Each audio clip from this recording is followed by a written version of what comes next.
Well, thank you all. If you want.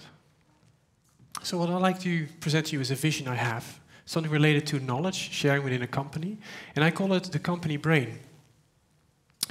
Many of us are so occupied by our daily chores of the society that we just get into a sort of zombie-like state in which we do not know anymore what is important and what is not. If we just stop for 1 minute and think and touch base again, we understand that there are different creative solutions available for our personal and organizational challenges. We as human sapiens have roamed this earth for millions of years, have been changed, and nature has molded us as how we are sitting here today. A sophisticated biomedical being that has been able to overcome many of the problems that have been presented to us in the past. 2 years ago, I was asked to think of a way to create a solution related to our company's internal and external network and information within. Also the information, of course, that flows in between these networks. During this quest, I came up with different solutions. And one interesting solution I found was not in the field of business studies, but in biology. And because of my background as medical biologist, I was able to cross over to these fields. Interesting enough, nature has provided us with amazing solutions within our bodies. One of it is, of course, the brain. It's a sophisticated, engineered organ that develops from prenatal to most of us till our death. As you might know, our brain is built up of millions of neural cells and accompany cells, and receive hundreds and thousands of signals from sensory cells within our bodies. We receive about 400 billion bits of signal a second, and only 2,000 bits of signal a second is processed. So as we're sitting here today, we are not observing everything that is around us. We build up about models of how we see the world outside of us. And the more information that we have, the more that we find our models. What we ultimately do is tell ourselves a story of how the world is. Any information that we process, information we take in from the environment, is always affected by our past. A simple way to explaining is that the brain tries to make an image, a networked image of the information and signals that it receives, stores that image in the brain, and whenever this kind of signal appears again, it tries to get that image into the brain again and compare it to the images already present. The way our brain is wired, we only see what we believe is possible. We match patterns that already exist within ourselves to conditioning.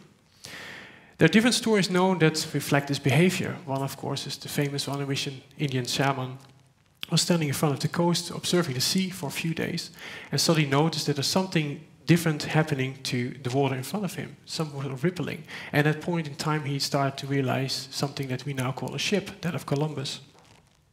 But there are more close examples to us. For instance, you drive back home and you see something, a house or something you have never seen before in that street. And that there's little things that, trigger yourself to thinking, hey, there's something more. What about the famous selective attention experiment by Simons and Gabri in 1999?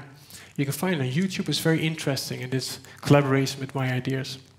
And what we have as well, what we call in business, is identifying the black swans. If we now look at the way our body structures and interacts with the different signals, creating a multiplicity of information, you can wonder, would this way, which has been perfected over millions of years, also reflect on our organizations, creating a sort of company brain, and be able to quicker understand and act on our organizational signals. By structuring this information like a brain does, and more importantly, understanding its connections, we will not be able to increase our organizational knowledge, increase decision-making time and accuracy. I was able to create a company brain that will allow me to process information much more like our brain does, and so benefit from the multiplexity it creates. With a company brain, you'll be able to accomplish this. It will assist you in organizing the signals and understanding the complex information and networks the organization is connected to. It will allow identifying important information hubs, which help the organization in different ways. One is company politics. As we are present here today, we are trying to do the same thing on a social level. to increase our potential and gain understanding. It works the same for important decision making within an organization. One of the biggest and important decisions made within organizations today is not based on the right thing to do, but more related to how we are connected to our networks and influenced by that. Think about the old boys network. In this way, it's good to understand our organization, how it is connected to it, what is influenced, and how we are influenced within the organization itself. In this way, like it's done daily in Capitol Hill, will the organization be able to grow its business and become well-rooted? Another would be marketing. The way we do marketing today can be completely transformed by only targeting the right identified hubs and allowing for these hubs to influence their own networks. In this way, the return on investment is, of course, much better.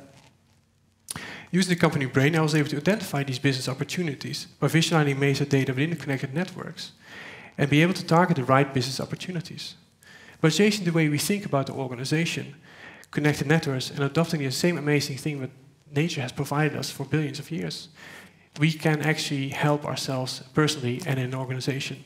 So let's stop, breathe, think, and act, and transpose our knowledge about our body physiology onto our organizations.